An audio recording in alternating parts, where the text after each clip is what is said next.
My name is Bushra and today I am standing in front of you to deliver a speech on Republic Day. Before moving forward, I would like to wish you all who was present here a very happy Republic Day.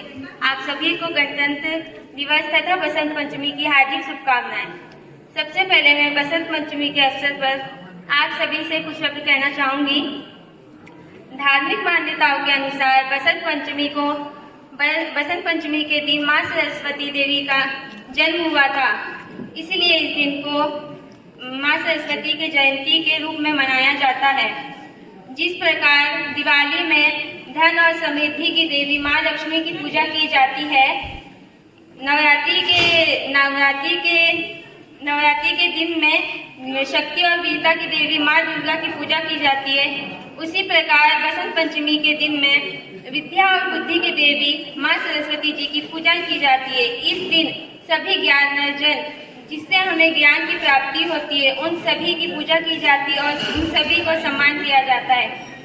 आगे की कड़ी में मैं आप सभी के सामने गणतंत्र दिवस के अवसर पर भाषण प्रस्तुत करना चाहती हूँ।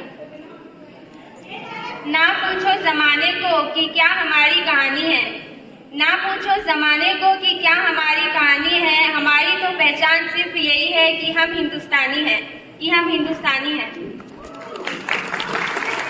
बात उस समय की है जब लाखों लोगों की आवाज गूंज रही थी और सीने में गोलियां खाते हुए लहूलुहान देशभक्त जमीन पर गिरे पड़े थे, परंतु किसी प्रकार का कोई पश्चाताप नहीं दिख रहा था तो बस एक आलोक तेज, और उस तेज में एक अटल विश्वास कि हमारा भारत अवश्य स्वतंत्र होगा।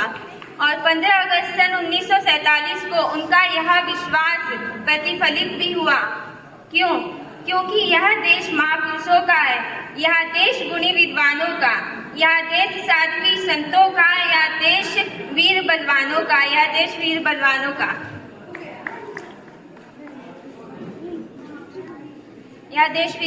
का। अब देश को आजादी तो मिल गई, इसके पश्चात क्या? गुणी जनों और महापुरुषों की उपस्थिति में स्वतंत्रता तब तक अधूरी रह जाती जब तक इस देश का संविधान न रचा जाए। 15 अगस्त 1947 को देश की आजादी और बंटवारे के बाद सभी हिंदुस्तानी आजादी की सांस ले रहे थे, परंतु देश में किसी भी प्रकार का कोई नियम या कानून देश के लोगों के लिए नहीं बना था। तब देश के तत्कालीन राष्ट्रपति और संविधान सभा के अध्यक्ष श्री डॉक्टर राजेंद्र प्रसाद के द्वारा संविधान का कार्य डॉक्टर भीमराव अंबेडकर जी को सौंपा गया तथा इसके साथ और भी बहुत सारे महानुभाव थे। डॉक्टर भीमराव अंबेडकर जी के नेतृत्व में स्थापित समिति के द्वारा 2 साल 11 महीने 18 दिनों में संविधान का मसौदा तैयार किया गया। इसे 26 नवंबर सन 1949 में संविधान सभा में पारित किया गया तथा 26 जनवरी सन 1950 में हमारे भारत देश में पूरे संविधान को लागू कर दिया गया। यह हमारे लिए बहुत गर्व की बात है कि पूरे विश्व में हमारा संविधान सबसे बड़ा लिखित संविधान है। इसमें पहले 395 अनुच्छेद, 8 अनुसूचियां और 22 भाग थे, जो वर्तमान में बढ़कर 448 अनुच्छेद, 12 अनुसूचियां और 25 भाग है। इस महान और विशाल संविधान जिसने हमें अपने हक और अधिकारों से लड़ने की ताकत दी है, इसकी रक्षा करना हम सभी हिंदुस्तानियों का परम कर्तव्य है। इस महान संविधान जिसने सभी धर्मों को बराबर का दर्जा दिया है, इसीलिए कहते हैं, मेरी भारत माँ की मिट्टी का अंदाज ही निराला है। मेरी भारत माँ की मिट्टी का अंदाज ही निराला है। हिंदू, मुस्लिम, सिख, ईसाई सभी को अपनी आंचल में पाला है।